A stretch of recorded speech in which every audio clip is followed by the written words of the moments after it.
Vivo agora, o presidente Lula oficializou o reajuste do salário mínimo. O decreto começa a valer já na virada do ano. E a Janaína Camelo participa com a gente direto de Brasília. Tem mais detalhes a respeito dessa ação do presidente. Janaína, bom dia, bem-vinda. Muito bom dia para você, Nonato. Bom dia para todo mundo que assiste a gente aqui na Jovem Pan News. Olha só, um reajuste de quase 7%.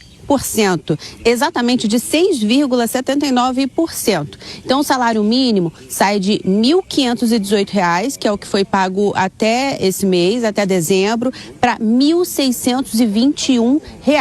Então, uma alteração ali em valor real de R$ 103.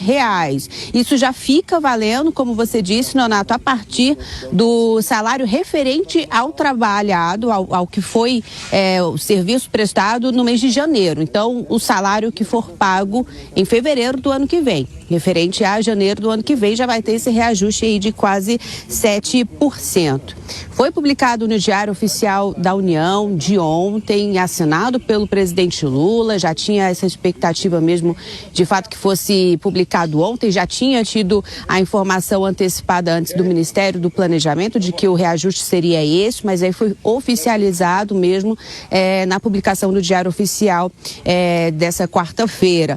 E aí, só para entender bem rapidinho como é que é feito esse cálculo para o reajuste do salário mínimo, ele considera o Índice Nacional de Preço do Consumidor, o INPC, de novembro. E aí, em novembro, o indicador avançou ali 4,18% em 12 meses, né? Conta a partir de novembro, 12 meses antes. E também o valor tem que considerar o seguinte, o ganho referente ao crescimento da economia de 2 anos antes. E em 2024, cresceu ali 3,4%. Então, depois desse cálculo todo, aí é feito ali o reajuste de fato de como que vai ser, que todos os anos acontece um reajuste do salário mínimo. Nesse ano é esse reajuste de quase 7%, então uma diferença de R$ 103, já oficializado pelo presidente Lula, que é o que vai ser pago a mais no salário a partir do ano que vem, a partir de fevereiro, então referente a janeiro. Viu, Nonato? É com você. Tá combinado, então. Janaína Camelo, direto de Brasília. Muito obrigado, Janaína. Volta daqui a pouquinho. Esse é assunto para a gente abordar aqui também os nossos comentaristas. Diego Tavares e Mônica Rosenberg estão com a gente nesta manhã. Vou começar essa rodada por você, Diego.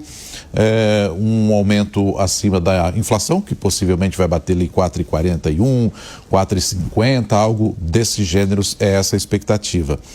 Mas, de qualquer modo, se a gente pegar alguns institutos, ainda não é o salário mínimo ideal para que as pessoas possam suprir todas as suas necessidades. É o possível? Está um pouco além daquilo que o governo poderia oferecer? Qual é a tua visão, Diego?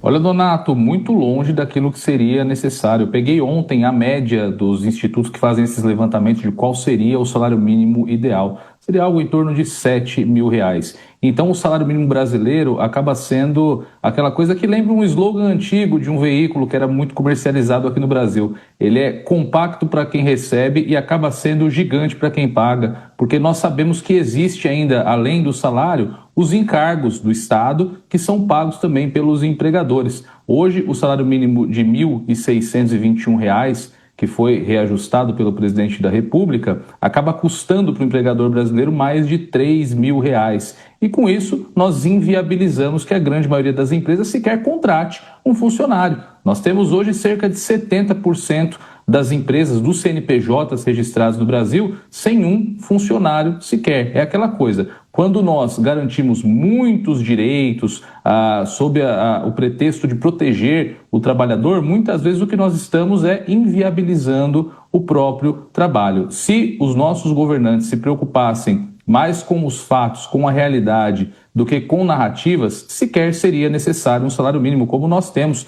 situação semelhante na Dinamarca, na Finlândia, na Itália e em muitos países com economia desenvolvida. Quando nós damos liberdade ao setor privado, o salário mínimo se torna algo desnecessário. O empregador tem condições de pagar um salário muito mais digno, muito maior aos seus trabalhadores. Agora, aqui no Brasil, realmente a gente precisa fixar um salário mínimo, porque com o peso que o Estado faz sobre a iniciativa privada, dificilmente os empregadores têm condições de garantir todos os direitos. O resultado desse tipo de política econômica que não olha para a produtividade para fixar os seus indexadores é realmente um mercado com altíssima informalidade e com a grande maioria das empresas, como eu disse, sem condições de contratar um funcionário. Mônica, salário mínimo com aumento de R$ 103 vai para 1.621, assim como a nossa repórter disse. Longe de ser o salário mínimo ideal, assim como o Diego disse agora para a gente também, mas com impacto nas contas públicas. Paula, é exatamente esse o grande problema da discussão do salário mínimo. Ele nunca será suficiente para atender às necessidades básicas da sociedade brasileira, porém ele custa muito caro para o governo porque ele é justamente um indexador. O Diego disse muito bem, os outros países não têm esse conceito do salário mínimo que serve para indexar. Então, quando você está aumentando o salário mínimo, você está aumentando o custo da previdência, porque ele aumenta automaticamente todos os custos de previdência, BCP, essas despesas que o governo tem e que automaticamente reajustam cada vez que você mexe no salário mínimo. Então é uma questão que vai muito além de simplesmente proteger os direitos daquele trabalhador que está com o piso salarial. Inclusive existem contratos de trabalho indexados pelo salário mínimo, né? Não oficialmente, porque não pode, mas que então, a pessoa sabe que ela ganha 3, 4 salários. E aí esse aumento que está acima da inflação, porque uma coisa é você reajustar para dar a perda da inflação. Então a inflação vai comendo o salário do trabalhador durante o ano e você, quando termina o ano, fala, nós vamos te recolocar no nível para você ter poder de compra, poder comprar com aquele salário a mesma coisa que você comprava antes da inflação comer o seu salário. Mas quando você aumenta acima da inflação, você está alavancando a dívida pública e no final quem vai pagar essa dívida é o próprio trabalhador.